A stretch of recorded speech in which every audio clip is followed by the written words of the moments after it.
Hello जी, good morning everyone. Good morning, good morning. Okay, तो क्या हम स्टार्ट कर सकते हैं?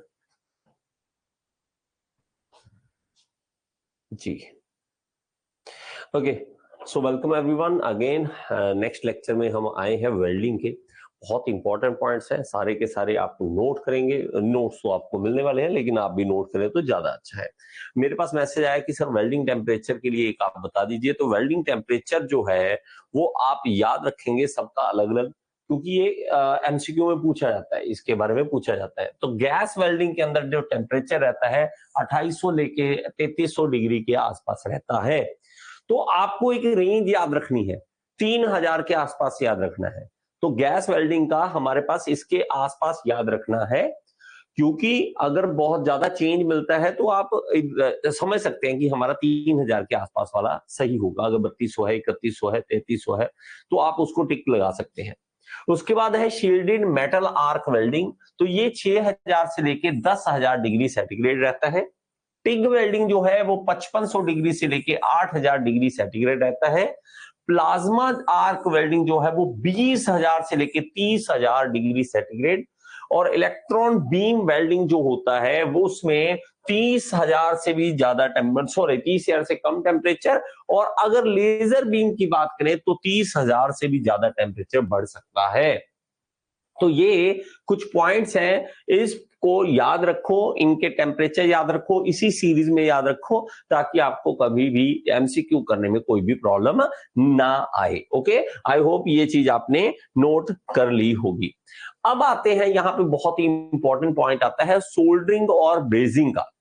देखिए, हमें बहुत बार इसके ऊपर क्वेश्चन पूछे जाते हैं कि सोल्डरिंग और ब्रेजिंग के बारे में। तो आप एक तो पहले इस पिक्चर को देखो, ये पिक्चर आई होप ये क्लियर दिख रहा होगा आपको। तो सोल्डरिंग आपने हमेशा देख रखा होगा मोबाइल शॉप पे, मोबाइल की दुकान पे आपको देखने को मिलेगा, जहां पे रिपेयर कर रहे हैं वहां पे सोल्डरिंग कर रहे होते हैं। तो कुछ इस तरह का सोल्डरिंग आयरन जो है हम इसको देखते हैं, तो इससे कर रहे होते हैं हमारे पास सोल्डरिंग। लेकिन ब्रेजिंग जो है, ब्रेजिंग आप बहुत कम देखने को मिलता है, क्योंकि आम आपने आपके घरों में ब्रेजिंग आपको कहीं आसपास देखने को नहीं मिलता, इसलिए हमारे लिए मुश्किल लगता है। लेकिन ब्रेजिंग आप हमेशा ध्यान रखें, अगर आप देखना चाहते हैं तो आप जाइए, जो एसी रिपेयर करते हैं, जो फ्रिज रिपेयर करते हैं, रेफ्रिजरेटर रिपेयर करते हैं, उनके पास आपको ब्रेजिंग देखने को मिलेगा। क्योंकि उनके अंदर जो जो ट्यूब्स हैं, ट्यूब्स के अंदर गैस है, और वो अगर लीकेज करती है तो वहां पे ब्रेजिंग से की हेल्प से उसको जोड़ते हैं। तो हम इनके बेसिक बेसिक डिफरेंस देखेंगे और मेन मेन पॉइंट्स इसके नोट करेंगे। पहली बात ये याद रखें, सोल्डरिंग और ब्रेजिंग में बिल्कुल बेसिक सा डिफरेंस जो है वो है 450 डिग्री टेम्परेचर से नीचे अगर आपका कोई काम कर रहे हो आप, तो वो लेस देन है। टेम्परेचर जो है वो 450 डिग्री से कम का है, तो वो सोल्डरिंग है। याद रखें इसको। देखिए, कुछ बुक्स में इसको 429 लिखा होता है, 430 लिखा होता है, लेकिन नॉर्मली आप बात करें जो सही जो देखेंगे, तो इवन मैं आपको यहाँ पे इसको फोकस करना थोड़ा मुश्किल होगा। इसके ऊपर भी नहीं फोकस करना मुश्किल है। ये इसके ऊपर देखोगे, यहाँ पे एक नोब लगी है, और आप इसको घुमाकर टेम्परेचर सेट कर सकते हो। यहाँ पे दिखाया है 200, 250, 300, 350, 400, 450। 450 डिग्री टेम्परेचर से नीचे नीचे का ही रहेगा इसका टेम्परेचर, तो ये सोल्डरिंग है। और अगर 450 से ज्यादा बढ़ता है टेम्परेचर, 450 से ज्यादा टेम्परेचर पर हम काम कर रहे हैं, तो वो ब्रेजिंग होता है। ये सबसे मेन बेसिक डिफरेंस आपको देखने को मिलेगा। इसके अलावा जो मेन मेन पॉइंट्स है वो मैं आपको लिखवा देता हूं। ओके, आपने देखा होगा ये सोल्डरिंग, ओके, और ये ब्रेजिंग है। ओके, यहां पे आ जाते हैं, इन पॉइंट्स को हम नोट कर लेते हैं।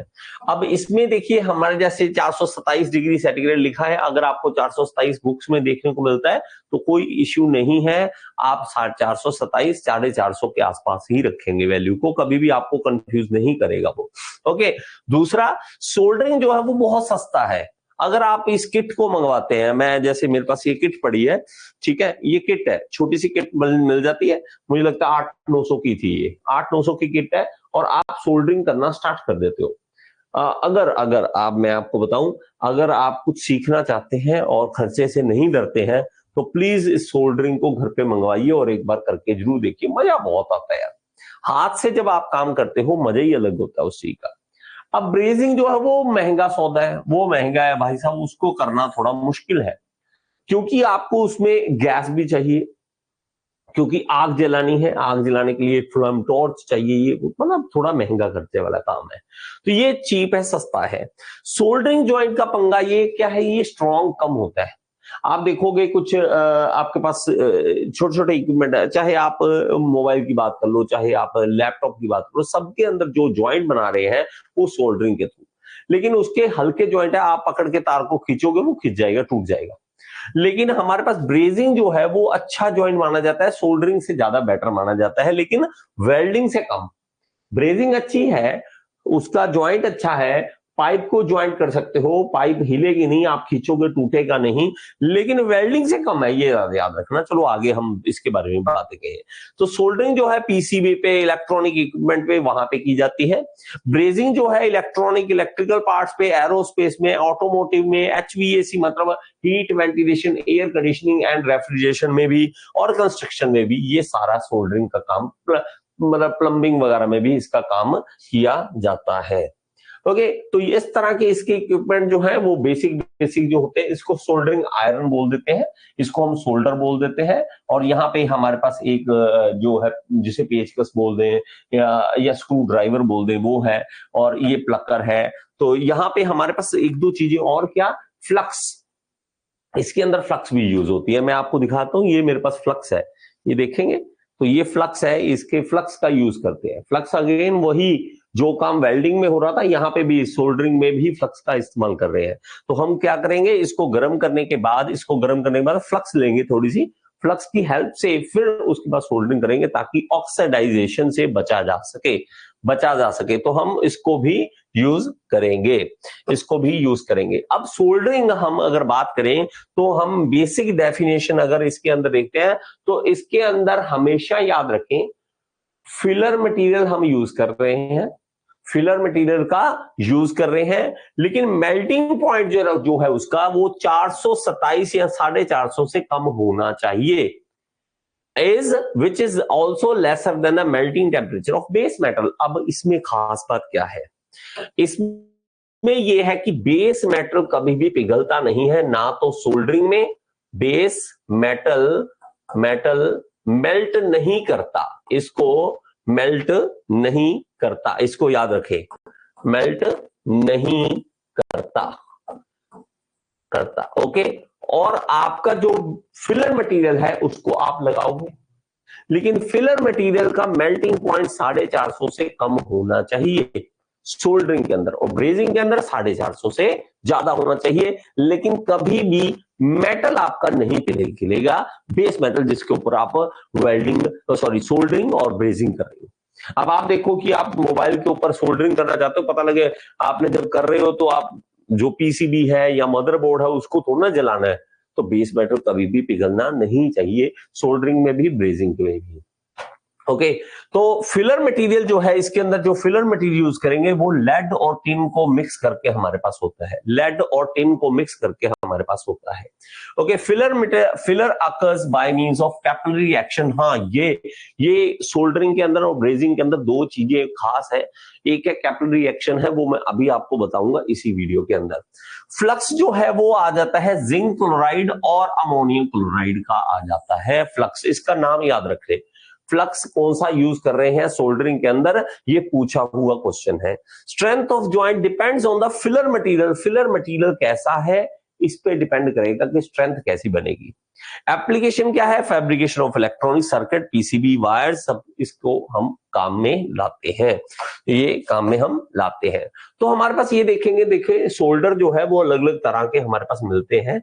सोल्डर जैसे मैंने आपको दिखाया, तो सोल्डर जो है हमारे पास यहां पर भी है, तो ये देखेंगे हमारे पास, तो ये सोल्डर जो है हम इसके अंदर, सोल्डर ये रहा, एक मिनट, इसके अंदर नहीं है। तो ये सोल्डर जो है वो अलग अलग तरह का, किस तरह का होगा, देखो सोल्डर जो है हमारे पास वो किस तरह का होगा, अलग अलग तरह के मिलते हैं, जिसके अंदर हमारे पास टिन और लेड की मात्रा जो है वो अलग अलग होती है। सॉफ्ट सोल्डर जो है उसके अंदर 67% टिन और लेड जो है 33% होता है। मीडियम के अंदर दोनों 50-50, दोनों 50-50। इलेक्ट्रीशियन सोल्डर अगर देखें तो 42% टिन और लेड जो है 58% है। और प्लम्बर सोल्डर के अंदर 30% टिन है और लेड जो है 70% है। इसको याद कर लेना। इलेक्ट्रीशियन सोल्डर तो बार बार पूछा हुआ क्वेश्चन है। इलेक्ट्रीशियन सोल्डर जो है वो बार बार पूछा हुआ क्वेश्चन है। अगर आपको थोड़ा सा इजी करना है, इसको दिमाग के अंदर हल्का सा इजी करना है, तो इसको क्या करो 70-30 कर लो, 70-30। इसको क्या कर लो 40-60, थोड़ा सा इजी रह जाएगा ऐसे, तो आसपास रह जाएगा। वैसे तो आप एग्जैक्ट याद रखें तो बहुत अच्छी बात है, लेकिन अगर आप आसपास याद रखना चाहते हो तो ये 70-30, 50-50, 40-60 और फिर 30-70, इससे आपको थोड़ा सा इजी याद रह जाएगा। तो सोल्डर हमारा अलग अलग तरह ये, और ये प्रॉब्लम क्या होती है, लेड जो है, लेड इसके अंदर आता है और वो जब जलता है, आप जब सोल्डरिंग करते हो, इसीलिए कहते हैं कभी भी सोल्डरिंग करो तो दरवाजे बंद, ये सब कुछ बंद मत करो, क्योंकि जब चलेगा तो उसके अंदर लेड होगा, लेड जलेगा और लेड हवा के अंदर जाएगा, धुएं के अंदर जाएगा। धुआं जब जाता है तो हमें लगता है ये तो धुआं है, धुएं के अंदर क्या है हमें क्या पता, हम तो सांस ले रहे हैं, लेकिन वही लेड हमारी बॉडी के अंदर जाता है, लंग्स के अंदर जाता है, इवन कैंसर तक करता है। तो ये होता है, ये दुनिया के अंदर हमें दिखता कुछ नहीं है, हवा के अंदर क्या क्या घूम रहा है हमें नहीं दिख रहा। पोल्यूशन, हम जा रहे हैं मार्केट में जा रहे हैं, हमें लग रहा है मिट्टी उड़ रही है, धुआं है, क्या हो गया फिर क्या हो गया, लेकिन वो धुएं के अंदर क्या क्या है मटेरियल, ये सबसे बड़ी बात आ जाती है। तो लेड बहुत ज्यादा खराब करता है, इसलिए थोड़ा सा ध्यान से इसको। एडवांटेजेस देखिए इसका, तो ये क्या है, एक इजी प्रोसेस है, फास्ट प्रोसेस है, हाईली इफेक्टिव है, ये फायदे हैं इसके। Disadvantage, not high strength, high strength नहीं बन पाती इसकी। Large section can not be solder, बड़े बड़े सेक्शन है उसको सोल्डर नहीं कर पाते आप। Very less metal can be solder, तो हमारे पास बहुत कम मेटल जो है उसको सोल्डर किया जा सकता है। Can not use in close room, तो आप बंद रूम में इसको यूज नहीं कर सकते हैं। ओके, ब्रेजिंग, अब ब्रेजिंग की बात कर ले। अब ब्रेजिंग जो है वो हमारा सिर्फ एक ही पॉइंट आपने याद रखना है, इसके अंदर जो फिलर मटेरियल है उसका मेल्टिंग पॉइंट 450 से ज्यादा होना चाहिए, 450 डिग्री सेंटीग्रेड से ज्यादा होना चाहिए। तो हमारे पास क्या है ब्रेजिंग की, मैं आपको छोटी सी वीडियो दिखा दूंगा, आपको उससे ज्यादा समझ आएगा। It is the process for joining two pieces of metal that involves the application of heat and addition of the filler metal. This filler metal which has lower melting point than the metal to be joined. तो हमारा जो metal है जिसको आप join करना चाहते हो उससे कम टेम्परेचर होना चाहिए, मेल्टिंग पॉइंट होना चाहिए फिलर मटेरियल का, लेकिन 450 से ज्यादा होना चाहिए, तो उसको हम ब्रेजिंग कहते हैं, उसको हम ब्रेजिंग कहते हैं। अब आपने इस पिक्चर को देखेंगे, इस पिक्चर में आपको ब्रेजिंग का दिखेगा और इस वीडियो में आपको दिखेगा, और कैपिलरी एक्शन वगैरह जो मैं आपको बोल रहा था वो आपको यहाँ पे देखने को मिलेगा। आई होप ये पिक्चर जो है क्लियर दिख रही होगी आपको। मैं थोड़ा सा इसका जो है लाइट थोड़ी इंक्रीज कर देता हूं ताकि आपको क्लियर दिखे। ओके, चलिए यहाँ पे थोड़ा सा इंक्रीज करके हम फिर देखते हैं। चलिए ये देखिए, अब ये क्या हो रहा है, ये ब्रेजिंग हो रहा है। ये देखिए, पहले हम मेटल को हीट करेंगे, प्री हीट करेंगे, उसके बाद ये देखिए ये फिलर मटेरियल है। ये देखिए फिलर मटेरियल जैसे ही वो लगाता है, एक चीज बड़े ध्यान से देखने वाली है, इसकी स्पीड थोड़ी सी अगर कम कर सकूं, मैं थोड़ी सी इसकी स्पीड कम करने की कोशिश करता हूं, अगर नहीं, हाँ है मेरे पास, ये रहा, ठीक है। अब एक चीज बड़े ध्यान से देखना, जैसे ही वो फिलर मटेरियल लगाता है, इसके अंदर फिलर मटेरियल लगाएगा, फिलर मटेरियल भागेगा, और ये फिलर मटेरियल जो भागता है, और ये देखो आगे की ओर भागता है, आप सिर्फ एक जगह पे टच करते हो और फिलर मटेरियल पूरी एरिया में भागता है, ये देखो, ठीक है, दिख रहा है। इस चीज को आप कैपिलरी एक्शन बोलते हो, इस चीज को, ये देखो भागता है, पूरे को कवर करने के लिए, ज्वाइंट को पूरा कवर करने के लिए भागता है। तो एक बार ध्यान से देखो इस चीज को, ये देखो, रखा और भागा, एक जगह पे पॉइंट पे रखने की देर, ये देखिए भागता है। तो आपको ये जो एक्शन है इसको कैपिलरी एक्शन बोलते हैं, ताकि जो है ज्वाइंट के अंदर वो पूरा का पूरा फिलर मटेरियल भाग के उसके अंदर चला जाए, उसके अंदर चला जाए। इसमें भी आप देखेंगे तो यहां पे भी आपको देखने को यही चीजें मिलती हैं। ओके, चलिए ये देखिए एक बार, ठीक है, ये देखिए ये ब्रेजिंग कर रहे हैं और ब्रेजिंग जो है वो किसी, ये देखिए ये पाइप के ऊपर ब्रेजिंग हो रही है। ये देखो फिलर मटेरियल जैसे ही वो रखता है, एक जगह पे रखता है और पूरे में फिलर मटेरियल भर जाता है। ये बड़ा फायदा है इसका। ये देखो एक जगह पे फिलर मटेरियल, बस आपको ऐसे पूरा गोल नहीं हाथ घुमाना पड़ रहा, उसको पूरे में गया। ठीक है, बात समझ आ रही है आपको? ये देखिए अब ये हीट करेगा और सिर्फ एक जगह टच करेगा, टच बस, और पूरे ज्वाइंट में भाग रहा है। भागो, बताओ। नहीं तो आप यहां यहां यहां यहां यहां हाथ घुमाओगे, कहां हाथ घूमेगा? ये देखो, ये देखो, इसको हम कैपिलरी एक्शन बोल देते हैं, जिसके कारण जो ब्रेजिंग है वो बहुत ही प्रॉपर तरीके से ज्वाइंट बना पाती है। नहीं तो ब्रेजिंग से आपको पूरी पाइप के ऊपर इधर उधर घुमाना पड़ेगा। और ये जो कैपिलरी एक्शन है वो आपको देखने को मिलता है, जैसे कि आप दिए की बात कर लो। दिए में अगर आप तेल रखते हो तो अपने आप तेल जो है वो ऊपर चढ़ जाता है। बचपन में मुझे भी यही लगता था कि भाई साहब ये क्या रुई सी है, रुई को आप आग लगाओ तो रुई तो जल्दी से जल जाएगी, काम खत्म। रुई खत्म तो हमारा, रुई नहीं खत्म होती, वो जो बाती बनाई है वो नहीं खत्म होगी, तेल जल रहा है, तेल ऊपर चढ़ता है वो। तो वो कैपिलरी एक्शन के कारण होता है। आप प्लांट्स का देखोगे, प्लांट्स पानी पीते हैं, जमीन में से पीते हैं, तो वो भी कैपिलरी एक्शन के कारण। तो ये सब कैपिलरी एक्शन के कारण होता है। तो इसी की एप्लीकेशन जो है कैपिलरी के सोल्डरिंग और ब्रेजिंग दोनों में हमारे पास देखने को मिलेगा कैपिलरी एक्शन। अपने आप भागता है ज्वाइंट वगैरह बनाने के लिए जो फिलर मटेरियल होता है। तो वो जरूर पॉइंट, इस पॉइंट को याद रखें। ओके, अगेन कुछ पॉइंट्स हैं खास खास, उसको प्लीज इसको थोड़ा याद कर लेना, जो जो पॉइंट मैं आपको बोलूंगा। Brazing is a metal joining process in which parent metal does not melt. Parent metal नहीं मेल्ट करेगा, but only filler metal melts. Okay, filling the joint with capillary action. ये बहुत ही मेन बातें हैं। तो आपका पेरेंट मेटल नहीं कर रहा, फिलर मटेरियल मेल्ट कर रहा है और कैपिलरी एक्शन के कारण वो ज्वाइंट के अंदर घुस रहा है। Okay, brazing is the technique of joining two metal in which two pieces to be joint are not melted. Again वही बात है, तो हमें प्रॉब्लम नहीं है इसमें। ओके, और इसको कैपिलरी एक्शन जो काम हो रहा है ना, ये इसको हम वेटिंग एक्शन भी बोलते हैं। क्या बोलते हैं? वेटिंग एक्शन भी बोलते हैं। मैं इसको कैपिलरी एक्शन के साथ इसके वेटिंग लिख देता हूं, वेटिंग। इसको हम वेटिंग भी बोलते हैं, वेटिंग। तो वही वेटिंग अगर आपको पूछे कि ब्रेजिंग के अंदर वेटिंग क्या होती है, तो आप बोलेंगे कि कैपिलरी एक्शन के कारण जब जो ज्वाइंट बन रहा है वो ब्रेजिंग के कारण, जो जहां पे हमारे कैपिलरी एक्शन के कारण फिलर मटेरियल भाग रहा है, उसको वेटिंग एक्शन। वेटिंग क्या होता है? भिगाना, किसी को भिगो देना, वेट कर देना। तो वो भी वेटिंग कर रहा है, तो इसलिए हम वेटिंग भी बोल देते हैं उसको। ओके, तो ये क्या है इसका देखते हैं। The surface to be joint should be made wet by the filler metal. तो ये इसलिए लिखा हुआ है। ओके, दो brazing is done much below the melting temperature of the metal, the phenomena of brazing takes place due to the diffusion और alloying of the filler metal with the base metal. अब क्या कह रहा है कि हमने पिघलाया नहीं है, बेस मेटल को पिघलाया नहीं है, फिलर मेटल पिघला है। तो फिलर मेटल डिफ्यूजन के कारण उसके अंदर घुस के उसके साथ ज्वाइंट बनाता है। किसके कारण? डिफ्यूजन के कारण। तो इसके अंदर डिफ्यूजन हो रही है, ठीक है। The coalescence in the process is produced by the heating to suitable temperature with the filler material। तो हमारे पास इसके अंदर जो हीटिंग कर रहे हैं उसके कारण हमारे पास यहाँ पे प्रोसेस जो है फिलर मटेरियल के हेल्प से हो रही है। ओके, हमारे पास इसके अंदर ब्रेजिंग जो है वो क्लासिफाई की जाती है सिल्वर ब्रेजिंग, कॉपर ब्रेजिंग और एल्यूमिनियम ब्रेजिंग। तो ये तीन तरह के हैं।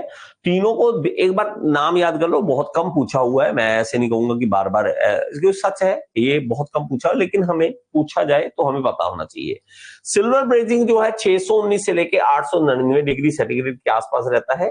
कॉपर ब्रेजिंग 450 से लेके 600 डिग्री, और हमारे पास एल्यूमिनियम ब्रेजिंग जो है वो 550 से लेके 650 डिग्री टेम्परेचर में रहता है। ये टेम्परेचर याद रखने इंपॉर्टेंट है। ओके जी, तो हमारे पास ये देखेंगे तो ये भी हमारे पास ब्रेजिंग कर रहा है। और ब्रेजिंग का एक बहुत ही खास काम क्या है कि ये डिसिमिलर मेटल्स को भी जोड़ सकता है। अगर आपकी एक पाइप दूसरी है किसी और मान लीजिए मटेरियल की है, एक दूसरी कोई मटेरियल की है, उनको जोड़ना हो तो हमें टेंशन नहीं है। हमें टेंशन नहीं है, आप इसमें से एक पाइप लेंगे, दूसरी पाइप लेंगे, उसको आपस में रखेंगे, जो जगह बच जाएगी उसके अंदर फिलर मटेरियल जो है वो ज्वाइंट बना देगा।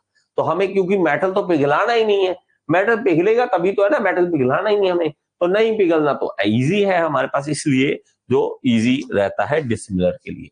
अब इसके अंदर फ्लक्स जो होता है, जो फ्लक्स मैंने आपको बोला कि फ्लक्स का काम ऑक्सीडेशन, जैसे अगर आप वेल्डिंग का लेक्चर पहले से देख रहे हैं तो आपको पता है इसके बारे में। फ्लक्स जो है वो क्या क्या काम करता है, वो ऑक्सीडेशन को बचाता है, कोटिंग बनाता है, ओके, फास्ट बनाता है प्रोसेस को, तो हम सारा पढ़ते हैं। It dissolve oxide on the surface coating, तो उसको डिसॉल्व कर लेता है, okay. It prevent oxide from the forming during the brazing operation on both of the base metal and the brazing material, acts as a shield। तो हमारे पास oxidation के लिए वो शील्ड बना देता है ताकि ऑक्सीडेशन ना हो। बहुत ही खास चीज है, आप किसी भी चीज को गर्म करके देखो सही, ऑक्सीजन आके अटैक करेगी, पागल कर देगी उसको, उसको बचाने के लिए फ्लक्स बना लिया हमने। It facilitate the waiting process by reducing the viscosity of the metal. अब ये वेटिंग एक्शन जो हो रहा है वो फ्लक्स हेल्प कर रहा है वेटिंग एक्शन करने में, जो मैंने आपको कैपिलरी रिएक्शन बोला उसको करने में हेल्प कर रहा है, ओके। अब देखो, any form of oxide on the surface of metal when heated will prevent a uniform flow of brazing metal. अगर कहता है कि अगर ऑक्साइड बना तो भाई साहब सही वेल्डिंग नहीं होगी, वो रोकेगा ब्रेजिंग को। For this reason a flux is necessary, तो इसीलिए फ्लक्स नेसेसरी है। A flux is a chemical compound used in brazing. Brazing में जो है केमिकल कंपाउंड है, जो मैंने आपको दिखाया वो केमिकल कंपाउंड है, okay. To dissolve oxide which are formed on the surface, okay. The fall, इसको अभी आगे चलते हैं। यहां देखिए, ये रहा, ये लिस्ट है कुछ फ्लक्स की कुछ लिस्ट है। तो कैसे है, बोरेट्स है, सोडियम, पोटाशियम, लिथियम, इसमें ये बोरेट्स होते हैं।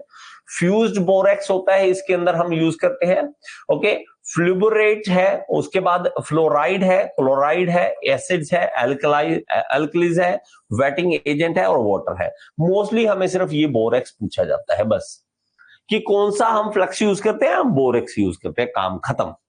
क्योंकि वही बात, हमें पीएचडी तो करनी ही नहीं, हमें जो बात है, मेन बात जो है वो सिखाई जाती है, ये कि भाई साहब बोरेक्स जो है वो इसके अंदर यूज किया जाता है, और यही ऑब्जेक्टिव टाइप में मेनली हमारे पास पूछा जाता है, तो हमें ये याद रखना है, ओके। एडवांटेजेस देख लेते हैं। Thin sheets parts which can not B joined by welding can be easily joint by the brazing.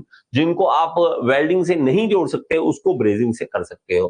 Corrosion resistant joint can be obtain, corrosion resistant joint बना सकते हो, क्रोजन नहीं होगा उसके ऊपर। इट प्रोड्यूसेस क्लीन ज्वाइंट, तो tension नहीं है, क्योंकि देखो वेल्डिंग आप करते हो ना तो ऊपर बीड बन जाती है, साफ करो, रगड़ो, उसके ऊपर पूरा प्लेन करो, प्लेन नहीं होता फिर भी वेल्डिंग दिखती है। ब्रेजिंग में ऐसी कोई टेंशन नहीं है, क्लीन ज्वाइंट बनते हैं, कोई ऊपर बीड नहीं बनेगी, आपको अलग से नहीं दिखेगा, आराम से बस हल्का सा फिलर मटेरियल टच कराओ, भाग के वो सारे को कवर कर लेगा, okay. It does not change the metallurgical characteristics of material, तो हमारा मटेरियल जो है उसके मेटलर्जिकल कैरेक्टरिस्टिक नहीं चेंज होने वाले, क्योंकि भाई साहब हम उसका रिक्रिस्टलाइजेशन टेम्परेचर तो आने ही नहीं दे रहे, उससे नीचे ही काम कर रहे हैं। तो अगर रिक्रिस्टलाइजेशन टेम्परेचर नहीं आ रहा तो आपका मेटलर्जिकल चेंजेस नहीं होंगे, इसलिए मटेरियल साइंस बार बार कह रहा हूं पहले पढ़ लेना, तभी आप इसको करोगे। डिसएडवांटेज क्या है, ये हायर टेम्परेचर पर आप इसको यूज नहीं कर सकते, और ज्यादा हाई टेम्परेचर है उसको नहीं। Brazing is not suitable at high temperature because of low melting point of filler material, तो हमारा ये नहीं कर सकते। अब ये ब्रेजिंग जो करते हो उसका कलर भी बहुत इंपॉर्टेंट है, जब आप ब्रेज करते हो तो उस टाइम कलर बहुत इंपॉर्टेंट है। कौन सा colour of braze joint is different from the parent base material, ये प्रॉब्लम आती है। क्या करते हैं आप, मान लीजिए कॉपर की पाइप आप जोड़ना चाहते हो, जब आप ब्रेजिंग करोगे उसका कलर अलग सा दिखेगा, क्योंकि कॉपर का कलर अलग है, फिलर मटेरियल का अलग है।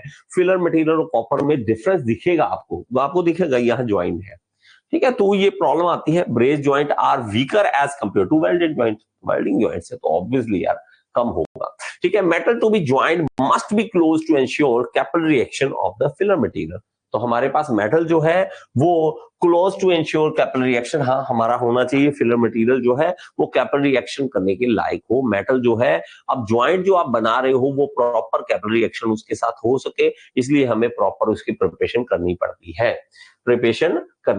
है, ओके। इसके अंदर जो टेक्निक्स है ब्रेजिंग की वो अलग अलग है।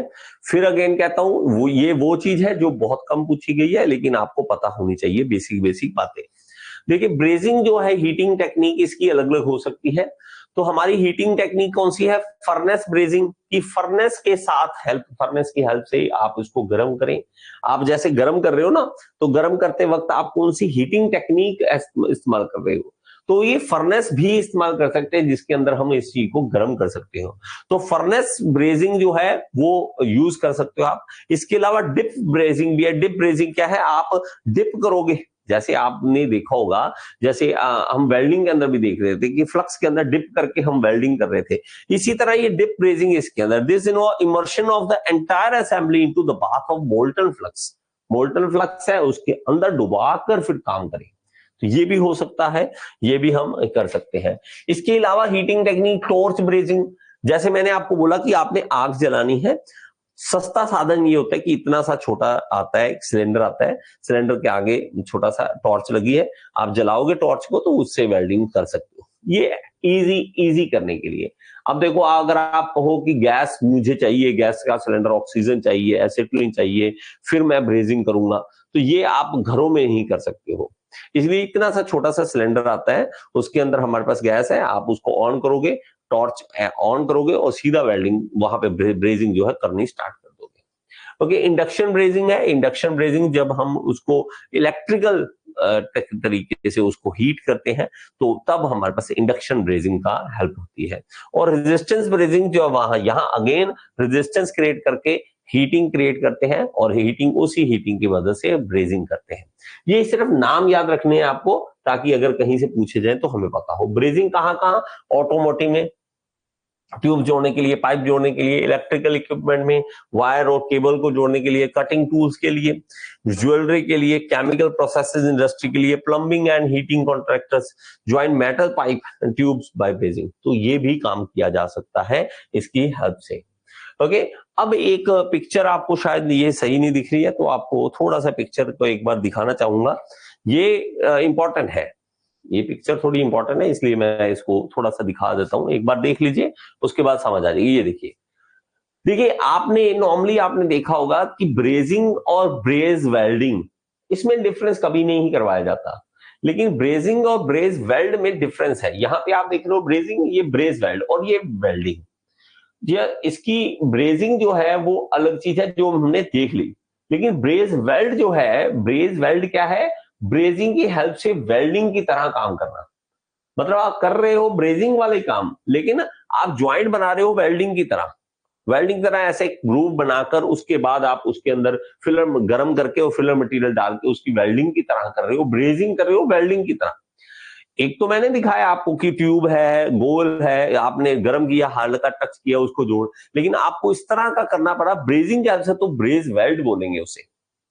लेकिन इसमें थोड़ा सा डिफरेंस क्या आ जाता है, जो नॉर्मल हमें पूछा जाता है वो क्या होता है, इसके अंदर जो एक्शन हो रहा है ब्रेजिंग के अंदर, वो किसके कारण हो रहा है? वो कैपिलरी एक्शन के कारण हो रहा है। वो किसके कारण हो रहा है?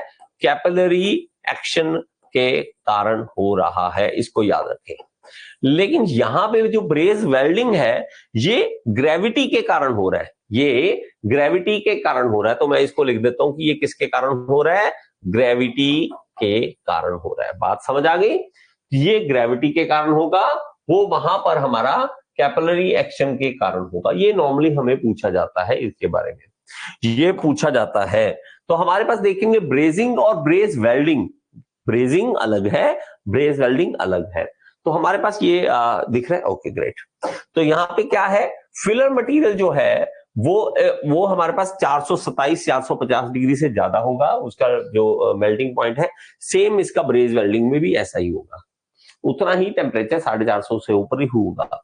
फिलर मटेरियल लेकिन इसमें कॉपर, जिंक, एल्यूमिनियम ये यूज करते हैं, लेकिन फिलर मटेरियल इसके अंदर कॉपर और टिन को यूज किया जाता है। इसके अंदर फ्लक्स जो है वो बोरेक्स यूज करते हैं, इसके अंदर भी बोरेक्स यूज करते हैं, लेकिन इसके अंदर कैपिलरी एक्शन होता है। गैप जो है वो फिल होता है किसके कारण? कैपिलरी एक्शन के कारण, और ये ग्रेविटी के कारण हो रहा है।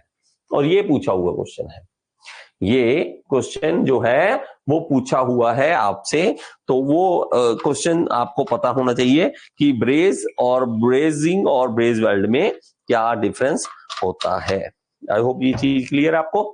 ओके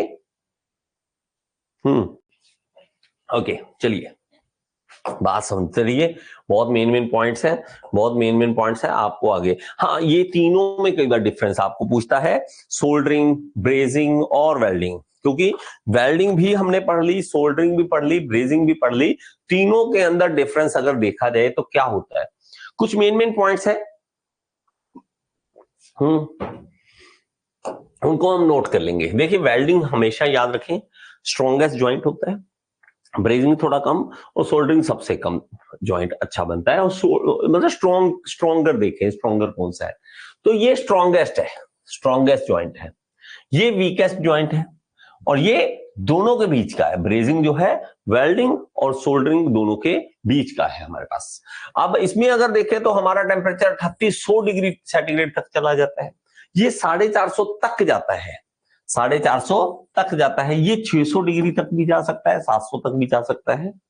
ओके, वर्कपीस इसके अंदर जो है, workpiece need to be heated to their melting point. हाँ, इसके अंदर हम क्या करते हैं, मेल्टिंग पॉइंट, मतलब हमारा वर्कपीस जो है जिसको ज्वाइन करना चाहते तो उसको पिघलाते हैं, ना तो इसमें पिघलाते हैं ना इसको पिघलाते हैं, टेंशन नहीं होती हमें, बस इसके अंदर प्री हीटिंग कर लेते हैं, थोड़ी सी ब्रेजिंग के अंदर प्री हीटिंग कर लेते हैं। Thin sheet difficult to weld, लेकिन इसमें thin sheet weld can be join, इसमें करी जा सकती है, इसमें भी करी जा सकती है। Pre heating is not compulsory, इसमें प्री हीटिंग जरूरी नहीं है, लेकिन इसमें भी जो इसमें तो रिक्वायर्ड ही नहीं है, हमारे सोल्डरिंग में कभी भी गर्म नहीं करते, कभी भी पहले गर्म करो, मतलब आपका लैपटॉप पहले हीट मार के गर्म कर रहा हूँ इतना तो जल जाएगा। प्री हीटिंग मस्ट, इसमें प्री हीटिंग मस्ट है, ब्रेजिंग में तो होना ही चाहिए, प्री हीटिंग करना ही पड़ेगा आपको। ओके, तब वही है ना कि आपने पहले गर्म कर रखा है पाइप को, सिर्फ टच करना है फिलर मटेरियल को, भागेगा। इसीलिए मैंने आपको वीडियो दिखाई। और यार मैं बार बार जो है ना प्रणाम करता हूँ इस बोर्ड को, इसकी मदद से पता नहीं मैंने हमारे टाइम में क्या सोचो, देखो एक पाइप है उसको हम ब्रेज कर रहे हैं, कैपिलरी रिएक्शन के कारण हो रहा है, छोड़ यार, बोर हो गए, कभी नहीं पता लगा, कभी डिप्लोमा बीटेक ऐसे ही निकल गए चुपचाप, पता नहीं कैसे निकल गए, हमें भी नहीं पता लगता, उसके पढ़े तो बाद कोई भी नहीं पढ़ता है ना। लेकिन आपके पास समय है, आप डिप्लोमा कर रहे हैं, बीटेक कर रहे हैं, अगर आप कर रहे हैं एमटेक कर रहे हैं, आपके पास समय है, यूट्यूब है, तो पॉजिटिव यूज करो यार, बहुत चीजें सीखने को दुनिया में, बहुत कुछ सीखने को। चलिए अब मैकेनिकल प्रॉपर्टीज जो है वो चेंज होती है, हम देखते हैं जब बेस मेटल पिघलता है, बेस मेटल जो है वेल्डिंग के अंदर, ये याद रखें किसका है, ये वेल्डिंग का है, ये वेल्डिंग का है, वेल्डिंग, उसके बाद हमारा सोल्डरिंग और फिर ब्रेजिंग, सोल्डरिंग ओके और फिर ब्रेजिंग, ये याद रखें, नहीं तो थोड़ा कंफ्यूजन ना हो जाए आप, तो इसको लिख देता हूं। चलिए, तो हमारे पास इसके अंदर जो है मैकेनिकल प्रॉपर्टीज चेंज होती है, इसमें कोई भी मैकेनिकल प्रॉपर्टीज नहीं चेंज होती है, ठीक है। The mechanical property of May change but it is almost negligible, तो इसमें हल्का फुल्का चेंज हो सकता है लेकिन निग्लिजिबल चेंजेस होंगे, इसमें तो बहुत ज्यादा चेंजेस होते हैं। वेल्डिंग के अंदर वायु इतना गर्म कर देते हो मेटल को, तो मेटल रिक्रिस्टलाइजेशन टेम्परेचर तक पहुंचने को आ जाते हैं, ठीक है, उससे ज्यादा चले जाते हैं, उससे ज्यादा मैं कहा कहूँ 3,000 डिग्री सेंटीग्रेड जा रहा है, तो इतना ज्यादा गर्म कर रहे हो, तो बहुत ज्यादा ऊपर लेके जा रहे हो आप, तो उसके कारण मैकेनिकल प्रॉपर्टीज उसकी चेंज होती है। अब इसमें अगर देखेंगे हमारे पास involve heat consumption, high level skills are required, बड़ी अच्छी स्किल चाहिए। इसमें जो है skill requirement is very low, that tension नहीं। अब हम जैसे कहें कि हम इतना कभी लेबर नहीं की, कोई हाथ से काम नहीं किया, हम भी सोल्डरिंग बड़े इजी से, गर्म को हल्का से टच करो, चलो ज्वाइंट बन गया। ओके, तो यहाँ पे थोड़ा सा स्किल अच्छा सा रिक्वायर्ड है, वेल्डिंग और इस वेल्डिंग से थोड़ा कम स्किल और सोल्डरिंग से थोड़ा अच्छा स्किल चाहिए। Heat treatment is usually required to eliminate the unwanted effect, welding करने के बाद आपको हीट ट्रीटमेंट करना पड़ता है, यहाँ पे कोई हीट ट्रीटमेंट की रिक्वायरमेंट नहीं है, यहाँ भी कोई रिक्वायरमेंट नहीं है हीट ट्रीटमेंट की, क्योंकि इतना टेम्परेचर हम लेकर ही नहीं जाते हैं। Since it is performed at high temperature, it is not necessary to preheat, तो ये प्रीहीट कब सॉरी हो चुका है। हाई कॉस्ट है इसका, इसका लो कॉस्ट है, इसका भी मीडियम सा कॉस्ट है, ये भी टॉक्सिक है, ये भी टॉक्सिक है, ये भी टॉक्सिक है। इंसान की बनाई हुई कौन सी चीज है जो खुशबू दे दी, सब टॉक्सिक है। कभी कभी लगता है यार क्या कर रहे हैं हम ना, लैपटॉप, हमने लैपटॉप बनाया, हम कहते हैं लैपटॉप से क्या होता है, लैपटॉप इतनी हीट छोड़ता है, अब ये चल रहा है इतनी हीट छोड़ रहा है, कैमरा चल रहा है इतनी हीट छोड़ रहा है, कोई भी चीज जहां पे इलेक्ट्रिसिटी हल्की सी भी जा रही है हीट छोड़ रही है, ठीक है, टॉक्सिक है सारी चीजें। Filler material is optional, filler material compulsory है, यहां भी कंपलसरी है। Okay, flux use is optional, यहाँ पे फ्लक्स यूज करो ना करो, यहाँ पे फ्लक्स जो है वो हम यूज करते हैं, तो यहाँ पे ऑप्शनल है, यहाँ पे भी ऑप्शनल है, मतलब सॉरी रिक्वायर्ड नहीं है, यहाँ पे हम कहें तो रिक्वायर्ड नहीं है, यहाँ पे लिख देता हूं नॉट रिक्वायर्ड, जरूरी नहीं है इसमें नॉट रिक्वायर्ड, तो हम इसमें ये लिख सकते हैं। ओके, तो हमारे पास ये बेस मेटल जो है फ्यूज होता है, बेस मेटल फ्यूज नहीं होता है, उसमें भी नहीं होता है। Dissimilar metal difficult to weld, welding करना डिसिमिलर मेटल को मुश्किल है, तो ये कर सकते हैं, इसमें आराम से बना सकते हैं, dissimilar metal can be joint. Thin sheet difficult to weld, thin sheet कर सकते हैं, ये अगेन पॉइंट वही वाला रिपीट हो गया। चलिए अब हमारे पास आता है टाइप्स ऑफ वेल्डिंग डिफेक्ट। अब हमारे पास वेल्डिंग डिफेक्ट भी पूछे जाते हैं कि किस तरह की वेल्डिंग डिफेक्ट आते हैं, अलग नाम है, मैं एक एक करके आपको एक्सप्लेन कर दूंगा, इसका नाम याद रखेंगे। Porosity, slag inclusion, incomplete penetration, under filling, under cutting, inclusion, cracks और लेमिनर टीयर्स, जो हमारे पास अलग अलग नाम है, इनको आप सारे को याद करेंगे। चलिए सबसे पहले आता है गैस पोरोसिटी। गैस पोरोसिटी क्या है, जब आप कर रहे हो, वेल्डिंग कर रहे हो, अब वेल्डिंग की बात आ गई, सोल्डरिंग वाले को थोड़ा सा पास साइड कर दें तो वेल्डिंग वाली वापस वेल्डिंग वाले में आ जाते हैं। ओके, अब वेल्डिंग जब आप करते हो तो गर्म होने के कारण उसके अंदर जब लिक्विड फॉर्म में है तो वहां पे एटमॉस्फेरिक में से जो एटमॉस्फेयर में से गैसेस हैं वो ट्रैप कर जाती है अंदर, फंस जाती है अंदर, और मतलब आपने जब उसको ठंडा करना था उसके अंदर ही गैस फंसी हुई है, और वो गैस फंसी हुई है, और ऊपर से आप सॉलिड सॉलिड कर दिया, वेल्ड जो है जो है जम गया, ठंडा हो गया, अंदर गैस फंसी हुई है, और ये इसको गैस पोरोसिटी कहते हैं। आपको ऐसा कैसे, आप कुछ नहीं, आप ऐसे करो, एक गिलास लो, उल्टा करो, ठीक है, खाली गिलास लो, उल्टा करो, और पानी की बाल्टी के अंदर ऐसे सीधा लेके जाओ, आपने किया होगा पंगे, आप सारे ऐसे सियाना कोई भी नहीं होता, सारे पंगे लेने वाले होते हैं। आप ऐसे करते हो, गिलास को उल्टा करते हो, और जो बाल्टी, पानी की बाल्टी है उसके अंदर डालते हो, तो आप देखोगे कि ये जो एयर है वो अंदर ट्रैप हो जाती है, पानी अंदर नहीं जाएगा, एयर यहाँ की ट्रैप हो जाएगी। आप ऐसे करते हो, अगर आप ऐसे हल्का सा ऐसे हाथ टेढ़ा करोगे इसको ऐसे, तो बबल्स निकलते हैं, यहां से एयर जो है वो बाहर निकल जाती है, नहीं तो एयर ट्रैप हो जाती है। अगर आप ऐसे ही रख दो, ऊपर से मिट्टी डाल दो या कुछ कर दो कि ये गिलास नहीं निकल, तो हमारा एयर जो अंदर ही ट्रैप रहेगी। अगर इसी तरह वेल्डिंग, अंदर गैस है, ऊपर से ठंडी होगी, वेल्डिंग जम गई, पूरा वेल्डिंग जम चुका है, ठंडा हो चुका है, अंदर गैस बची, और वो गैस धीरे धीरे धीरे धीरे ऐसे खोलना शुरू कर देगी वेल्डिंग को, तो इसको हम जो है वो गैस पोरोसिटी कहते हैं। Due to trapping of the atmospheric gas inside the weld pool of the liquid metal upon solidification, if these gases are trapped then holes can be form, तो हमारे होल्स जो है वो फॉर्म हो जाते हैं, हमारे होल्स जो है वो फॉर्म हो जाते हैं, प्रॉब्लम क्रिएट कर देते हैं। एक बार देख लीजिए आप, इस पिक्चर में आपको देखने को मिल जाएगा, ये देखिए इस तरह का गैस पोरोसिटी जो है वो प्रॉब्लम क्रिएट करता है। अब आपको सर हमें याद क्यों नहीं रहता, क्योंकि हमने कभी किया ही नहीं, ना तो हमने वेल्डिंग कभी की, ना हमने वेल्डिंग का डिफेक्ट देखा। अगर आप, हमें प्रॉब्लम तभी पता लगे जब हम करेंगे, ना हमने कभी हाथ से वेल्डिंग की, ना हमने कभी प्रॉब्लम देखी, बस सिर्फ रट्टा मारना है, रट्टा मारिए, ठीक है, रट्टाफिकेशन होना चाहिए, वो कर रहे हैं। कॉजेज क्या क्या कॉजेज हो सकते हैं, किसके कारण हो सकता है? Presence of contamination on the job, कि आप जो जॉब कर रहे हो उसको साफ नहीं किया आपने, साफ सफाई नहीं की और सीधा काम करना स्टार्ट कर दिया। Presence of high sulphur, sulphur अगर आ जाए तो प्रॉब्लम आ सकती है। Moisture trapped between the joining surface, अगर कोई मॉइस्चर नमी है उसके कारण। Freezing of weld eight faster rate, जल्दी से ठंडा हो गया तो उसके कारण भी हो सकता है। प्रोवाइड इनर्ट गैस, हम इनर्ट गैस का यूज करें तो फायदा हो सकता है। Proper flux coating must be provided, तो इसके कारण हम बचा सकते हैं। अब आता है स्लैग इंक्लूजन। स्लैग इंक्लूजन क्या है कि आपकी जो स्लैग है वो बनती है, स्लैग जो है वो बनती है, और स्लैग वो अंदर इंक्लूड हो जाती है, इंक्लूजन हो जाता है। किस तरह से? Due to lack of high heat input of the flux after with impurity may get trapped in the slag inclusion is formed, तो अगर आपका ये हाई हीट जो है वो प्रॉपर तरीके से आपने नहीं दी है और उसके कारण जो फ्लक्स है, फ्लक्स क्या बनाता है, देखिए आपको पता होना चाहिए फ्लक्स क्या करता है, स्लैग तैयार करता है इंप्योरिटी के साथ मिलकर। अगर ये स्लैग ऊपर तैरने लग जाए तो हम स्लैग को साइड कर सकते हैं, लेकिन यही अगर वेल्ड पूल के अंदर घुस जाए तो ये स्लैग इंक्लूजन माना जाएगा। ओके, तो इसको बचाने के लिए क्या करें, provide sufficient amount of heat, proper heat दो, स्लो कूलिंग करो, density of flux must be minimum, density कम होनी चाहिए फ्लक्स की, कि फ्लक्स ऊपर तैरे तभी ऊपर तैरेगा उसकी। तो अगर आपकी वो डेंसिटी ज्यादा हुई तो वो डूबेगा, तो वो वेल्डिंग के अंदर घुसेगा, तो ये प्रॉब्लम करेगा। प्रॉपर क्लीनिंग हो, प्रोवाइड प्रॉपर शील्डिंग ऑल्सो, तो इसके कारण भी हम समझ सकते हैं। Okay, weld spatter, weld spatter आपने ये देखा ही होगा कि छींटे जो है वो पड़ते रहते हैं वेल्डिंग के छींटे जो है वो पड़ते हैं। मैं आपको एक बार दिखा देता हूं, इससे भी आपको क्लैरिटी आ जाएगी। ये देखेंगे तो ये छींटे पर रखे हैं, ये देखो, ये वेल्डिंग स्पैटर होते हैं, ये वेल्डिंग स्पैटर होते हैं।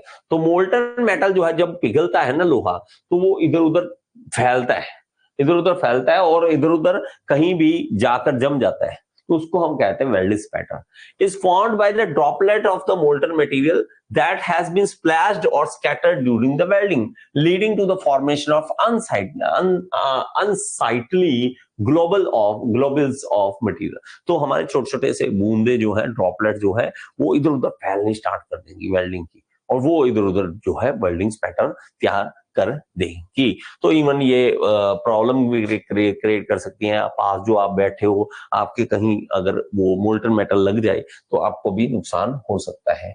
कॉजेज क्या है, टू हाई करंट सेटिंग, अगर करंट सेटिंग ज्यादा ही कर दी आपने, use of moisture affected electrode, ये अगर करो, रॉन्ग पोलैरिटी अगर यूज करो, जहां पे पोलैरिटी स्ट्रेट करनी है वहां पे हमने रिवर्स कर दी, जहां रिवर्स करनी है हमने एक दूसरी कर दी, तो प्रॉब्लम आ सकती है।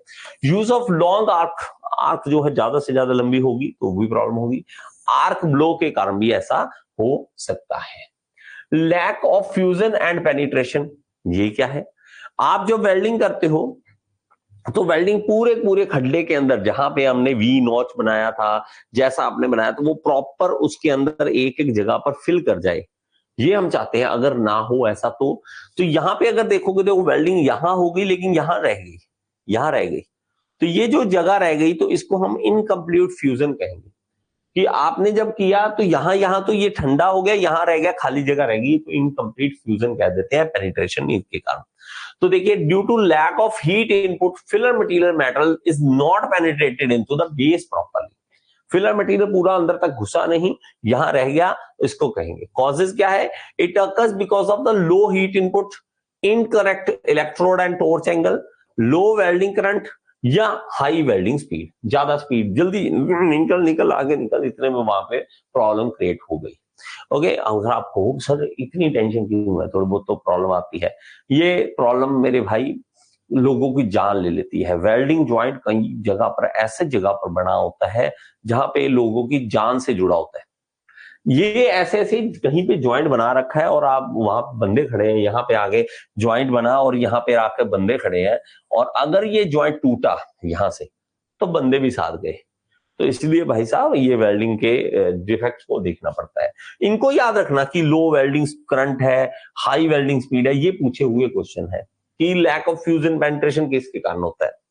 तो इसका उल्टा कर दो, प्रोवाइड सफिशिएंट हीट करो, select proper polarity, provide continue optimum speed, धीरे धीरे आराम से स्पीड से करो वेल्डिंग, जो प्रॉपर होनी चाहिए वही होना चाहिए। एक होता है हाइड्रोजन एम्ब्रिटलमेंट, ये हाइड्रोजन गैस जब ट्रैप कर जाए, देखो गैस वैसी गैस पोरोसिटी की तरह, लेकिन स्पेशली हाइड्रोजन अगर कर जाए, क्योंकि नमी जो है, पानी जो है वो टूटता है, H2O जब टूटेगा, पानी जो है अगर आसपास जो मॉइस्चर है, मॉइस्चर कंटेंट जब टूटेगा, H2O टूटेगा, तो वो हाइड्रोजन गैस में बदल जाएगा, और अगर वहां पे मॉइस्चर हुआ और हाइड्रोजन गैस अंदर रह गई तो वो प्रॉब्लम करेगी। तो वो गैस पोरोसिटी की तरह सेम हमारा ये हाइड्रोजन भी तंग करेगा हमें।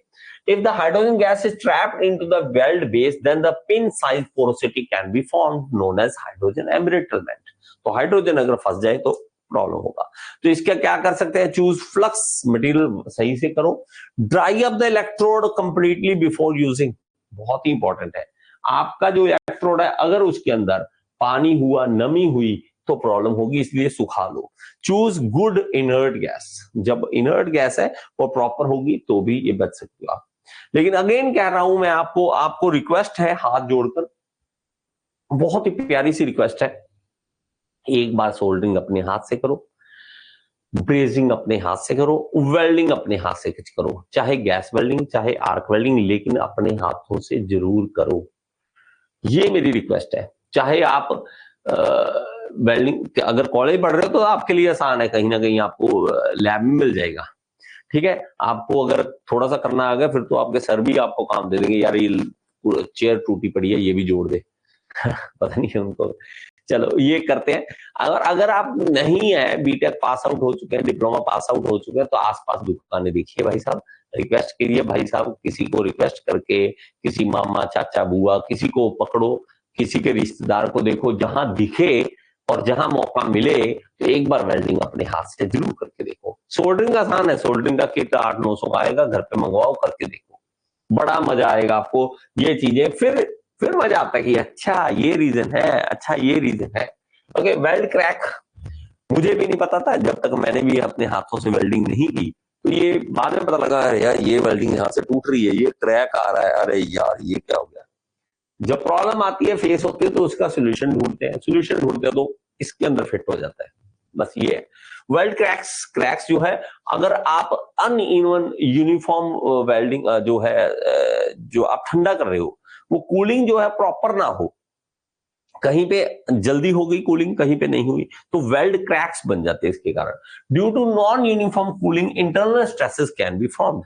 अब आप गर्म किया, वेल्डिंग किया, गर्म किया, लेकिन अनइवन कूलिंग हुई, यहाँ पे कूलिंग अलग, यहाँ पे अलग, कहीं पे हवा अच्छी लग रही है, कहीं पे नहीं लग रही है, तो इंटरनल स्ट्रेसेस डेवलप हो जाते हैं, उसके कारण क्रैक बन जाता है।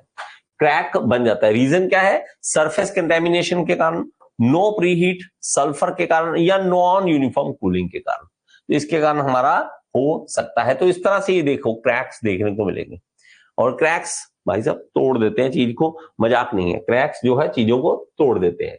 अंडर फिलिंग ये देखिए, यहाँ पे जो रह गया ये देखिए, ठीक है, और ये देखिए, ये इनकम्प्लीट ज्वाइंट प्रिपरेशन यहाँ पे, और ये अंडर फिल, ये देखिए, ये देखिए, तो ये हमारा वेल्डिंग हमारा प्रॉपर ऐसे होना चाहिए था, ऐसे ऐसे होना चाहिए, लेकिन हुआ नहीं, तो ये यहां पे रह गया, अंडर फिल कहेंगे इसको। When joints are not filled properly with enough amount of weld metal, तो उसको हम क्या कह देंगे? उसको हम कह देंगे अंडर फिलिंग बोल देंगे। अंडर कटिंग देख लेते हैं। अंडर कटिंग यहाँ पे क्या, आपने वेल्डिंग किया, वेल्डिंग करना था आपने, जहां पे बेस मेटल को प्रॉपर करना था, उसकी बजाय यहाँ पे आपने बेस मेटल को ही आग लगा के खराब कर दिया, बेस मेटल को आग लगा के यहां से खराब कर दिया, ये देखो उल्टा पंगा डाल दिया, बेस मेटल को ही आपने पिघला दिया, और जहां से पिघलाना था ठीक है, वहां पे फिलर मेटल डालना था, यहां डाल दिया, लेकिन जहां पे तो फिलर मेटल भी डालना, वहां भी आपने गलती से आपने मेटल को ही पिघला दिया, खराब कर दिया। इसको क्या कह देते हैं? अंडर कटिंग कह देते हैं। आप देखोगे, आपको पिक्चर, आई होप ये पिक्चर आपको क्लियर दिख जाए, ये सारी अंडर कटिंग है यहाँ पर, ये देखिए। नहीं आपको पिक्चर क्लियर दिखेगी तो एक बार गूगल पे सर्च करना, नहीं तो इस पीडीएफ को देख लेना, आपको इस पिक्चर में आपको दिख जाएगा, यहाँ पे कटिंग हो रखी है, बेस मेटल को ही काट रखा है, तो ये अंडर कटिंग है। It result from the melting away the base metal, the consequence generation of the groove in the surface and the shape becomes like a undercut, ये अंडरकट जैसा बन जाएगा। ओके, कॉज क्या है? When the current setting is too high, when welding speed is too fast. Okay, पंगे भाई, ठीक है, जल्दी के आगे तो प्रॉब्लम होती है, चाहे जिंदगी में कुछ भी हो, ये याद रखो। By overheating of the job, ठीक है, ओवर हीटिंग कर दी है, due to faulty electrode motion, या when electrode angle is wrong, तो इसके कारण हमारा हो सकता है। ओवरलैपिंग आप देखोगे तो ओवरलैपिंग यहाँ पे दिख रहा है आपको, ये जो है आप यहां तक वेल्डिंग करना चाहते थे, ये देखो इस तरह से होना चाहिए था ये, लेकिन ये एक्स्ट्रा ही आपने वेल्डिंग इधर उधर दिखे दी, तो इधर चलेगी, उसको हम कहते हैं overlapping. It is the surface disorganised discontinuity usually caused by the poor weld practice. अगर आपकी वेल्डिंग सही नहीं है, आपका ऑपरेटर सही नहीं है, उसको वेल्डिंग नहीं आती, तो ये ओवरलैप कर जाता है, ठीक है। इम्प्रॉपर वेल्डिंग टेक्निक के कारण, हाई वेल्डिंग करंट के कारण, बाय यूजिंग लार्ज इलेक्ट्रोड, इसके कारण हमारा हो सकता है। वेल्ड डीके, अब देखिए वेल्ड डीके क्या होता है। वेल्ड डीके क्या है, आपने वेल्डिंग की, आप जब कर रहे थे वेल्डिंग, तो वेल्डिंग करके छोड़ दी, थोड़ा टाइम बाद देखा आप उसका वेल्ड जो है डीके करने लगा, मतलब वो खराब होने लग गया।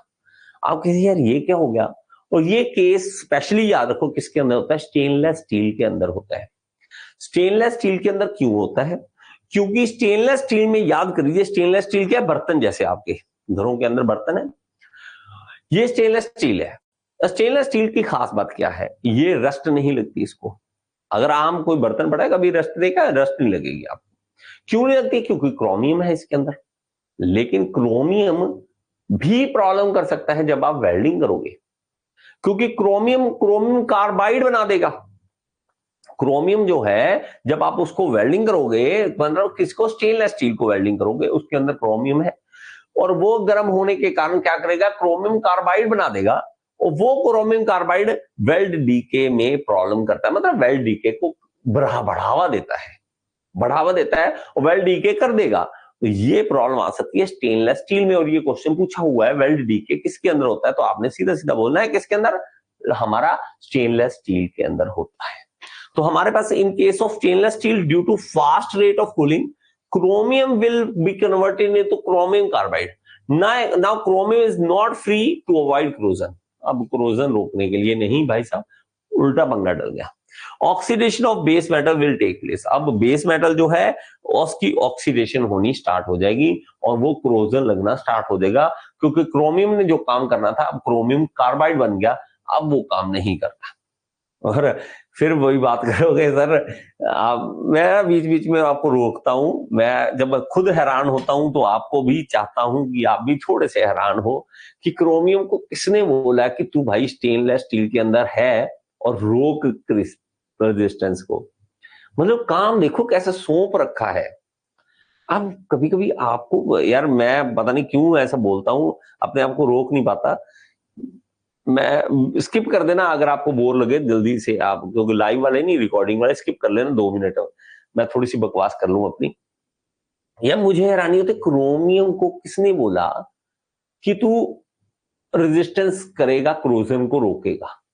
और क्रोमियम कभी ऐसे भी नहीं कहता यार थक गया, बहुत दिन हो गए वेल्डिंग, अब मैं ये रेजिस्टेंस रोक कर रहा हूं, है ना, और क्रोजन को रोक रहा हूं, थक गए यार, अब नहीं करा करूंगा, मूड बदल गया मेरा। पुराना क्रोमियम बहुत अच्छा था, पुराने जमाने सतयुग के जो क्रोमियम थे वो अच्छे थे, कलयुग के क्रोमियम अच्छा नहीं है। अब का क्रोमियम जो है वो बदल चुका है, नहीं।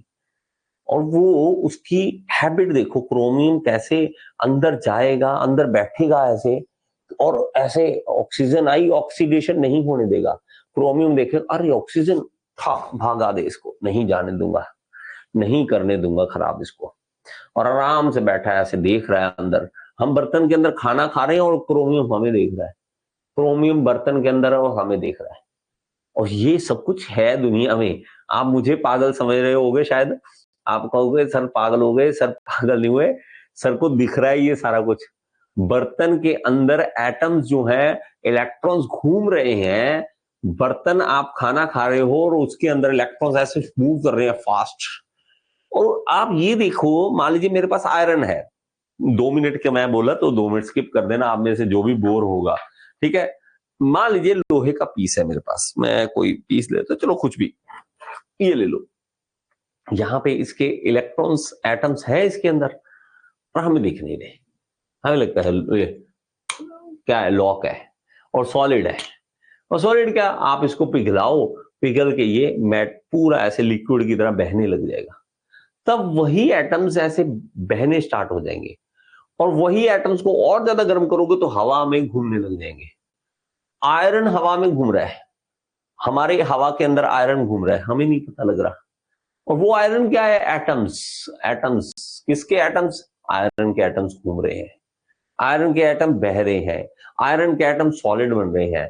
कैसे, और हमें नहीं दिख रहा। इलेक्ट्रॉन्स इसके अंदर कह रहे हैं जी, इलेक्ट्रॉन इतने, शेल, वो ये भी कौन से शेल में घूमेंगे, इलेक्ट्रॉन पहले शेल में कितने होंगे, दूसरे में कितने होंगे, तीसरे में कितने होंगे, इलेक्ट्रॉन्स को ऐसे घूमेंगे और घूमते रहेंगे और स्पीड पे घूमते हैं। और करंट, अगर मैं कहूं यहां से करंट सप्लाई दूं, इलेक्ट्रॉन्स करंट भी लेकर जाएंगे आगे, सब कुछ हो रहा है। लेकिन इन आंखों को नहीं दिख रहा।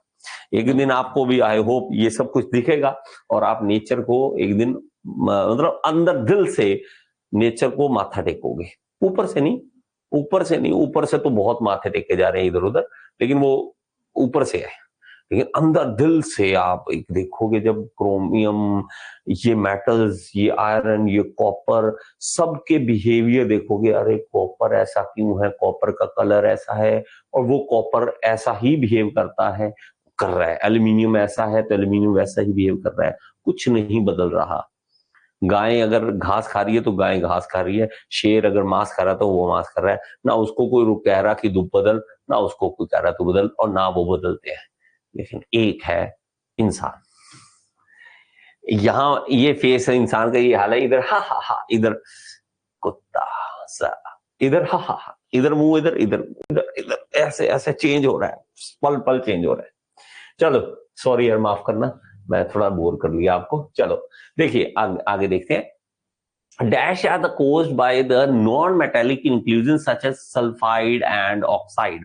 कहता है ये कॉज होता है, ये होता है किसके कारण होता है, हमारा non metallic inclusion, non metallic inclusion के कारण होता है, सच एज सल्फाइड और ऑक्साइड के कारण। तो इसको हम लेमुलर टीयर्स बोलते हैं। ये नॉर्मली आपको नहीं सुनने को मिलता, ना मैंने इसकी डेफिनेशन करवाई है, लेकिन अब करवा देता हूं। इसको क्या कह देते हैं, लेमुलर टीयर्स कह देते हैं। ये पूछा बहुत कम जाता है, डिप्लोमा में तो कभी नहीं सुना होगा आपने। Lamellar tears are caused by non metallic inclusion such as sulphide and oxide. These inclusion are elongated by the rolling process। तो हमारा रोलिंग प्रोसेस के दौरान हो जाता है।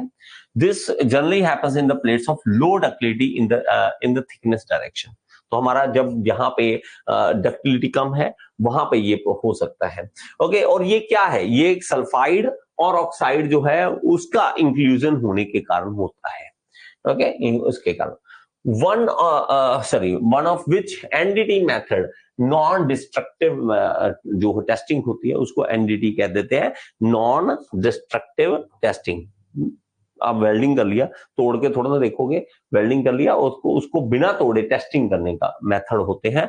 तो हमारे पास कौन से है, इंटरनल वेल्ड डिफेक्ट को पता करने के लिए हम रेडियोग्राफिक टेस्टिंग करते हैं। क्या करते हैं, रेडियोग्राफिक टेस्टिंग करते हैं। नॉन डिस्ट्रक्टिव टेस्टिंग जो होती है तो वो हम पता करने चाहते हैं वेल्डिंग सही हुई या नहीं हुई है, उसके अंदर क्रैक है नहीं है, कैसा है क्या है, उसको चेक करने के लिए हम क्या करते हैं, तो हमारे पास है विजुअल और ऑप्टिकल इंस्पेक्शन, देखकर पता कर सकते हैं, डाई पेनिट्रेशन से, मैग्नेटिक पार्टिकल टेस्टिंग से, एडी करंट टेस्टिंग से, रेडियोग्राफिक टेस्टिंग से, या अल्ट्रासोनिक टेस्टिंग से। इन टाइप्स ऑफ एनडीटी मेथड्स को हम देख सकते हैं अलग अलग करके। तो रेडियोग्राफिक टेस्ट एग्जामिनेशन क्या है, आप रेडियोग्राफिक यहाँ पे रेडियो वेव्स जो है वो छोड़ोगे, और जहां पर भी हमारे पास ये पार कर जाएगा, जहां पे हमारे पास होल नहीं होगा, जहां पे प्रॉब्लम नहीं होगी तो वहां से पार कर जाएगा। लेकिन अगर जहां पे वॉइड्स है, जहां पे एयर है, वहां से टकरा के वापस आ जाएगा, तो हमें पता लग जाएगा कहां पे क्रैक है। तो ये जो मेथड है रेडियोग्राफिक मेथड, थोड़ा महंगा है, यूज्ड ओनली फॉर सब सरफेस एक्सप्लोरेशन, जहां पे हमें चाहिए कि सरफेस के नीचे मतलब आपको ऊपर से बढ़िया दिख रहा है, वेल्डिंग अंदर है, अंदर, उसके लिए हम इसको यूज करते हैं। ठीक है, वॉइड्स को देखने के लिए, नॉन मेटेरियल इंक्लूजन पोरोसिटी को देखने के लिए, क्रैक्स को देखने के लिए, इंटरनल वेल्ड डिफेक्ट को देखने के लिए इस मेथड का यूज करते हैं। लेकिन अगेन महंगा है, थोड़ा सा महंगा है। ओके, आई होप ये पिक्चर क्लियर है आपको, पिक्चर क्लियर होगी, ये देखोगे आप। तो ये हमारा क्या कर रखा है, वेल्डिंग के ऊपर ये रेडियोग्राफर टेस्टिंग के लिए हम इसमें लगा रखा है। ओके, इसमें लगा रखा है। एक है magnetic particle testing. Magnetic particle testing का दिमाग क्या लगा है, ये देख लो। क्या करते हैं कि यहाँ पे हम ये मान लीजिए यहाँ पे वेल्डिंग करी हुई है, और यहाँ पे अगर बीच में कहीं क्रैक है, हम यहाँ से मैग्नेटिक फ्लक्स मतलब इधर साउथ और नॉर्थ पोल लगाएंगे। जब हम लगाएंगे तो ये पूरा मैग्नेटिक फ्लक्स यहाँ से जाएगा, ये देखो पूरा क्लियर करके, यहाँ से नॉर्थ से ये जाएगा, इधर जाएगा, ये पूरा जा रहा है, ये पूरा जा रहा है। लेकिन जहां पे हमारे पास क्रैक हुआ वहीं ये रुक जाएगा, तो ये प्रॉब्लम आ जाएगी। तो यही हमें दिख जाएगा कि वेल्डिंग प्रॉब्लम है यहाँ पर। और ये किससे हम जो हमारे मैग्नेट जो है इलेक्ट्रोमैग्नेट, मतलब बिजली से जो मैग्नेट बनाई जा सकती है उससे इसमें इलेक्ट्रिसिटी पास करवा के इसकी मेथड से हम कर सकते हैं। ये देखिए मैग्नेट लगा रखा है और मैग्नेट लगाने की मदद से भी हम इसको टेस्टिंग कर सकते हैं। इसी को कह देते हैं मैग्नेटिक पार्टिकल टेस्टिंग। तो हमारे मैग्नेट ये इसके लिए हमारा जो है ना मेटल भी ऐसा होना चाहिए जिसके ऊपर मैग्नेट असर करे। अब प्लास्टिक के ऊपर या मतलब ऐसा मटेरियल के अंदर एल्यूमिनियम है, इसके ऊपर करोगे तो फायदा नहीं है ना। तो जहां पे फायदा है वहीं पे magnetic particle testing use for testing of material which can be easily magnetised like ferromagnetic material, steel हो गया, आयरन हो गया, इसके ऊपर कर सकते हो। एक क्या कर सकते हैं, can detect open to the surface and just below the surface flaw. आपका सरफेस के ऊपर ही है लेकिन थोड़ा सा नीचे, आपको वहां पे अगर देखना है तो इसका हेल्प कर सकते हो, ले सकते हो, बहुत अंदर डेप्थ में जाके नहीं। In this method, the test specimen is first magnetized either by using permanent or electromagnetic yoke by passing electric current through and around the specimen. तो हमारा स्पेसिमेन है उसके ऊपर हम इलेक्ट्रोमैग्नेटिक उसको स्पेसिमेन को बना देंगे, इलेक्ट्रोमैग्नेटिक बना देंगे, उसकी हेल्प से हम इसको देखेंगे, ओके। आई होप ये पता लग गया। उसके बाद है डाई पेनिट्रेशन। कहता है कि भाई साहब ऐसे करो, वेल्डिंग के ऊपर डाई फेंक दो, रंग फेंक दो, रंग जो है वो अलग अलग तरह से फैल जाएगा, जहां पे क्रैक्स होंगे उसके अंदर जाके हमें अलग से रंग दिखेगा। कैसे कि हम चमकदार ऐसी डाई लेंगे जो अंधेरे में चमके, हम उसको डाई में भिगाएंगे और बाद में अंधेरे में जाके देखेंगे, जहां पे चमक आ रही है, होल है, वहां पे हमें दिख जाएगा कि ये होल में घुस गया और यहाँ पे क्रैक है, तो ये हमें दिख जाएगा। तो ये कैसे कर सकते हैं, ये देखेंगे, ये देखो हमने क्या किया, अप्लाई पेनिट्रेट, ये देखो, ये करो, क्लीन एंड अप्लाई डेवलपर, ये करो, फिर इंडिकेशन हमें मिलने लग जाएंगे, फिर हमें इंडिकेशन मिल जाएंगे। ये डाई पेनिट्रेशन टेस्ट बोल देते हैं इसे। The dye penetration method is used to detect invisible surface defect in non magnetic casting. ये देखिए हमारे पास जो मैग्नेटिक मटेरियल वाला था, फेरोमैग्नेटिक मटेरियल, आयरन हो गया, स्टील हो गया, उसके लिए तो वो मेथड था। जो नहीं है, जिनको मैग्नेटाइज नहीं किया जा सकता, उसको इसकी मदद से कर लो। तो हमारा जो जहां पे फायदा मिले हम ले लेते हैं। The casting is brushed with the spray with और dipped into the dye containing a fluorescent material. चमकदार मटेरियल के साथ हम डिप करते हैं। The surface to be inspected is then wipe dried and viewed in the darkness. साफ कर लेते हैं और डार्कनेस में देखेंगे, चमक देगा। The discontinuity in the surface will then be readily discernible। तो हमारे पास साफ दिख जाएगा कि भाई साहब ये देखो हमारे पास यहाँ पे डिफेक्ट है, हमारे पास डिफेक्ट है। ओके, इस तरह से पिक्चर आपको क्लियर हो जाएगा। एक आता है पिंच इफेक्ट, पूछता है कई बार, पिंच इफेक्ट। तो ये pinch effect in the welding is a result.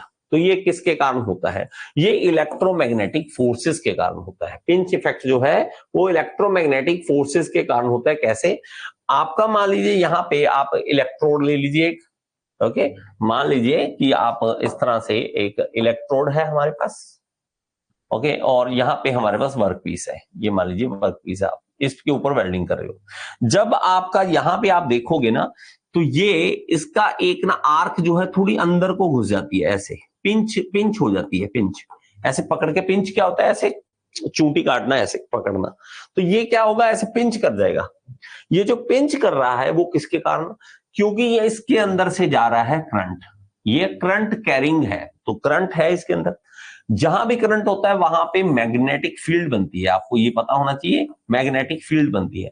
जब यहां पे मैग्नेटिक फील्ड बनती है तो यहां पर भी बनती है, और ये पिंच कर देता है आर्क को पिंच कर देगा। इलेक्ट्रोमैग्नेटिक फोर्स जो है वो इसको पिंच कर देगा, फोर्स लगाएगा, मैग्नेटिक फोर्सेस जो है उसको पिंच कर देंगी। क्यों, क्योंकि इलेक्ट्रिसिटी के कारण मैग्नेट बना, मैग्नेटिज्म पावर्स के कारण हमारे फोर्स लगी और उसको पिंच कर दिया। इसको पिंच इफेक्ट बोल देते हैं, पिंच इफेक्ट बोल देते हैं। The electromagnetic force is a type of physical interaction, it is a physical interaction that occur between the electrically charge particle. हमारे पास इलेक्ट्रिकली चार्ज पार्टिकल्स है, उसके कारण it act between the charge particle and is combination of all magnetic and electrical forces. Pinch welding gives narrow and long flame, narrow देगा और long flame which is concentrated on the desired part. तो हमारे desired part पे होगा, it is achieving by the induction coil which results in the electromagnetic forces। तो हमारे पास electromagnetic forces हमारे पास जो होती हैं वो पिंच इफेक्ट हमारा देती है। आई होप ये चीज आपको क्लियर होगी। हम अपनी तरफ से पूरी कोशिश करते हैं कि आपको समझ आए, आपको दुनिया दिखे, आपको नेचर दिखे, आपको नेचर में मजा आए रहने का, और आपको हैरानी हो जहां भी आप देखें क्या हो क्या रहा है, और साइंस मजा लगे, ऐसा नहीं सजा लगे। ओके, आपका एग्जाम क्लियर होना ना होना ये आपके हाथ में भी बहुत है। हमारी तरफ से जो परसेंटेज है, अगर मैं कहूं अगर 50-60% हमारी तरफ से है तो 50% आपकी तरफ से भी है। मेहनत जारी रखें, मेहनत के ऊपर कभी भी ऐसे मत करें कि आज नहीं कल पढ़ूंगा, वो बंदा कभी क्लियर नहीं कर सकता। आज है, कल कभी नहीं आता। थैंक यू सो मच, और नेक्स्ट हम कल मिलते हैं नेक्स्ट क्लास में।